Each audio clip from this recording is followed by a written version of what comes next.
Addis Ababa ku yimid booqasho rasmi ah ra'iisul wasaaraha dowladda federaalka Soomaaliya mudane Xasan Cali Khayre iyo wafdiga hogaaminaya wafdiga si fiican ayaa lagu soo dhaweeyay waddanka Itoobiya wuxuu maalintii horeysay kulan la qaatay ra'iisul wasaaraha waddanka Itoobiya His Excellency Abiy Ahmed Ali kulankaasna uu ahaa kulan aad u qoto dheer oo laga wada hadlay xiriirka labada waddan oo soo jireenka taariikhiga ah iyo sidii loo horumarin lahaa xiriirka meesha hadda uu joogo meel ka fiican sidii loo gaarsiin lahaa waxay ka wada hadleen xasaradaha ka taagan mantiqada gobolkan waxay kale ka wada hadleen sidii lasaga kaashan lahaa xagga arrimaha maalgashiga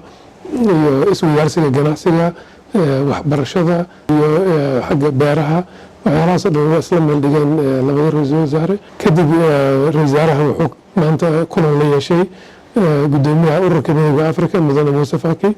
oo isagana ku qaabilay xarunta midowga Afrika EU kala hadlay warbixin guud uu ka siiyay xaaladda waddanka wuxuu kaloo ka mahadceliyay ra'iisul wasaaraha contribution-ka ay geystaan ciidamada AMISOM ay ku sugan Soomaaliya oo amniga Soomaaliya ka qayb qaata kadibna labada gudoomiyaha ra'iisul wasaaraha waxay isweydaarsadeen fikradaha ah sidii loo sugi lahaa amniga iyo horumarka Soomaaliya ay tiigsanaysay 2020 sidii loo gaari lahaa doorasho qof iyo cod ah wuxuu kaloo maanta ra'iisul wasaaraha kulan la qaatay wasiirka arrimaha dibadda waddanka Itoobiya Dr. Gabayoho oo isagana aad uga wada hadleen